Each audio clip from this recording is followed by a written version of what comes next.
Hey, how's it going? This is a vinyl copy of Stadium Arcadium by Red Hot Chili Peppers. This is the 2020 version. I believe this was first released on vinyl in 2006, and then again in 2017, I think. This is the 2020 version. I don't follow these things all that closely, but anyway, I'm going to open this brand new sealed copy and see what it looks like. I ordered this for about $60 post-paid here in Japan. This is not a Japanese pressing. I don't think there is a Japanese pressing. It says made in the USA on it, so I think there's a USA and a European pressing, possibly. This is the USA pressing, one assumes. You can tell that it is the 2020 version because the Warner Records logo is different. I don't know, I never heard of this before like 3 days ago when I got this and started investigating what exactly did I buy. I guess they're not called Warner Brothers anymore, they're just called Warner. I don't know, I missed that news, but anyway, that's what I was told about this box set. Anyway, this is really cool. It's not a box set, it's just the album, but the album was so long. It was 2 full-length CDs when it came out in 2006, thus 4 vinyl albums, vinyl records. It's split up into 2 halves, Jupiter and Mars. So both of them are here like this. Jupiter and Mars. Jupiter is the blue, Mars is the red. A little bit about Red Hot Chili Peppers and my background with this band. I first found them at about 1989. My friend in high school, we were in high school, my friend had a copy of Mother's Milk on cassette. We used to drive around his car and stuff after school. And one day he was playing Mother's Milk, and I remember the song Nobody Weird Like Me came on. And I was reading the lyrics, and you know, with the tape, the cassette had the lyrics sheet inside. And the part about the giraffe passing gas, I thought that was the funniest thing in the world. And I laughed for the rest of the song and didn't even hear the rest of the song, so I thought it was so funny. But I thought the band was pretty cool. The next thing that came out was Blood Sugar Sex Magik, and I got on board really then. And I thought, like, to this day, I think people think that album is too sprawling and there's too many songs on it. There's too much filler. I think not at all. I think it's great. I wouldn't take anything off of Blood Sugar Sex Magik. And I liked One Hot Minute. I've had that on cassette. One day I was in Target and I saw a new cassette called Californication. I didn't know they had a new album out, but I bought it and I thought that was great. By the Way came out, and me and 2 friends of mine took a car trip from Georgia all the way up through New York, all the way across Canada and back for like 2 weeks. And we played that cassette, By the Way, over and over and over and over in the car on the way. So I really have good memories of that album. So I've listened to all these Red Hot Chili Peppers albums many times. When this came out, I had the double CD, and I think I only listened to it once, maybe. I don't know why. I think it was just too much. I guess I was into other things at that time. I was listening to other music. So I don't actually know these songs very well. I don't know most of these songs at all. I don't remember them. I might have heard it twice or 1.5 times. I know Danny California really well. I can kind of sing Snow Hey-O in my head. That's about it. I don't know any of the others. So I have heard that this CD, the CD version of this album, was heavily brick-walled. It was just mastered way too high.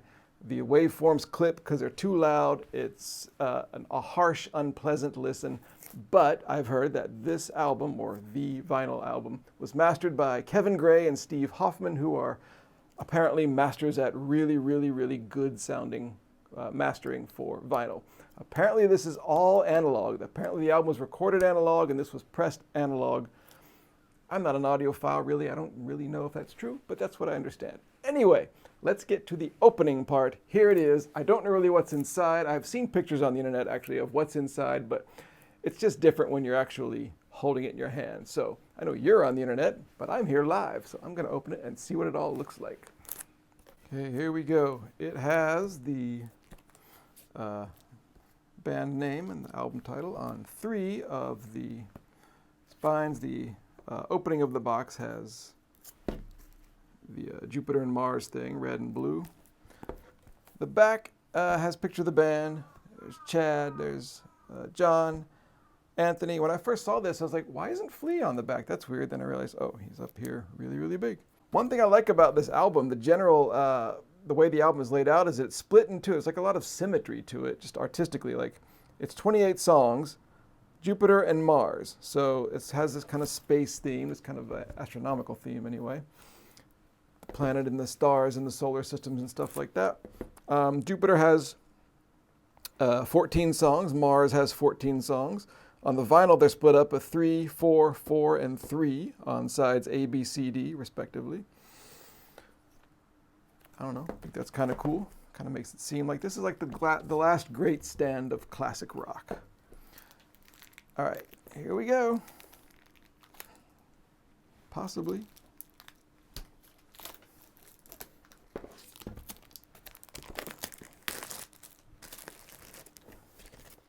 A heavy-duty plastic here. It's not just cheap plastic. They spared no expense. Okay, here we go. There are, first of all, before I get to the actual albums,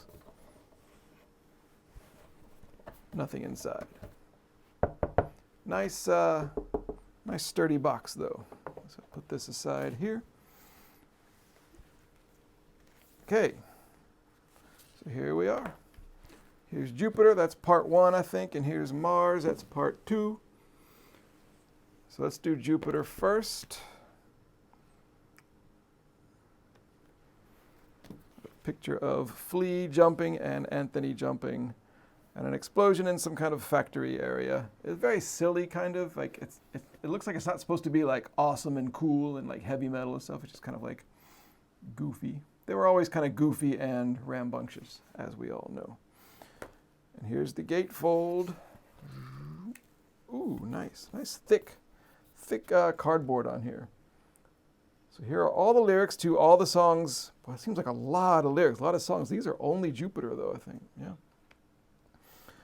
So, like, also, not only is the album split into halves, Jupiter and Mars, and then each album is, has each of these vinyls has the same number of songs on it, but this is split into fourths. This is 1, 2, 3, 4. There's kind of different color schemes. This is kind of brownish, this is bluish, darker bluish, slightly turquoise-ish, and the hot colors, the lava colors here. Very cool, very cool. Let's see. Anything weird in the liner notes? No, just the lyrics, mastered by Kevin Gray and Steve Hoffman.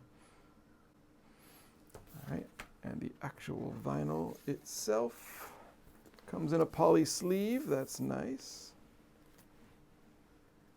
Yeah, the labels, I saw this. So each, like Jupiter has 2 records. So this is, what is this? This is the first one. So it begins with like I guess the bluish Jupiter kind of as a crescent in shadow. And then a little bit more of it is showing on side 2, side O2. So 4 songs on this side, 3 songs on this side. A nice sleeve, which I do not have to replace. Actually quite a thick sleeve, it's nice. Record 1, let's see, record 2. Oh my God, I'm sending it back. That happens. That's very classic rock of them to do that. I bet they did that on purpose.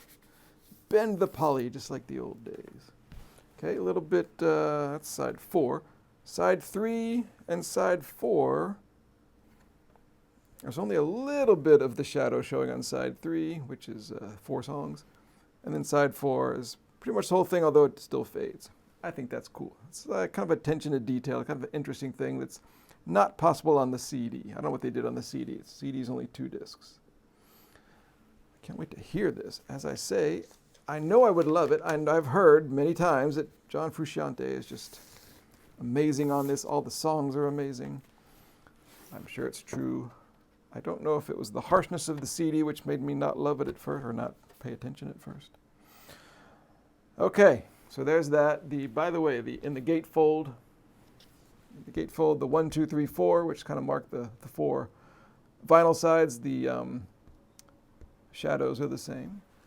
As I say, a lot of symmetry. All right, put all this back. Put them this way so maybe they won't fall out. Boy, this is going to take, this album is 2 hours long. It's going to take a long time to play all this and absorb it. Usually when you listen to an album, you have to set aside 30 or 40 minutes or 50 or 60 minutes based on in the CD era, but 2 hours to play this. Especially if you're playing the vinyl, you have to play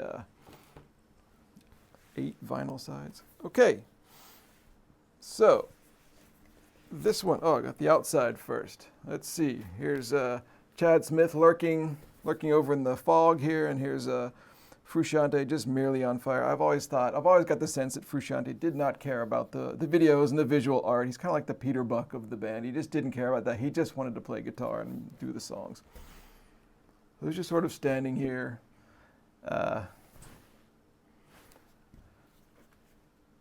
Doing what he has to do for the good of the band, the good of the packaging. Okay, and here's the inside. It seems a little more chaotic this time. So here's kind of some browns and a little fire, some red, blue going into red. That's very nice. That's really nice. And this sort of yellow, violent, kind of putrid yellow, brown.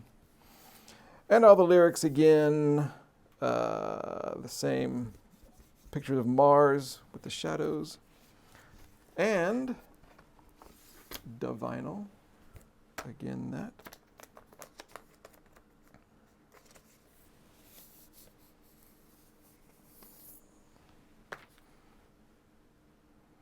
Looks good. A few little bits of paper and debris on the records. I'll brush that off. I do have a spin clean, which I'll probably play all these once. I'll brush them off and play them all once, and then I'll spin clean them and play them again. I have this fear that my spin clean is going to scratch the records, although that's not possible and has never happened, and I don't actually fear it. It's just kind of a superstition. So when I get new records like this, like new records, I usually play them first without spin cleaning them. And then if I spin clean them and then play them again, then I know then it was I don't know what I'm saying. Never mind. I'm excited. Don't listen to me. Okay, and the final vinyl. There is side 3 of Mars and side 4 of Mars. The more violent red extreme planet. I don't know if that has anything to do with the music that's on it. I would imagine not. So there's all that. I don't know if this comes with a download code. I didn't see one anywhere. Sometimes those are stuck in here like on a card. Let's see, I don't see one there, and I don't see one there. So there may be no download code here, but I don't really mind that personally. I don't really need it. I have heard that some of these do skip. I will see if this one does. Is there no download code?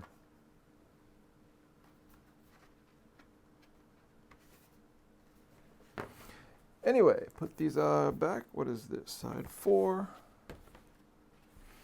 So this is a generous amount of music, let me tell you. $60 seems like a lot for an album, you know, but when you consider that it's really 4 albums, that averages out to about $15 a piece, which is very reasonable in this day and age for albums, vinyl records, especially when they're put together really well. They seem to be really, really well done, and especially if they're all analog, as this one purports to be, as I believe it to be. So there's that. Any download code in the box? No. I don't know. I do sort of like to do the downloads just to have a backup, but I'll just make MP3s and waves and stuff out of this. So put it back. Whoops, almost put it back wrong. So how does this have to go? Yeah, like that. Okay. Put these back like that. All right, now I'm going to go listen to this. It'll take me a while. It'll take me several days to kind of listen to all this and absorb it. Listen to it once or twice or 3 times or whatever. But that's it. Stadium Arcadium on vinyl. The 2020 edition, the USA edition, mastered by Kevin Gray and Steve Hoffman. I hope it sounds awesome. I hope the music is awesome. I really have every reason to believe that they do. So thanks for watching this. I have my work cut out for me. I'll see you later. To the record player.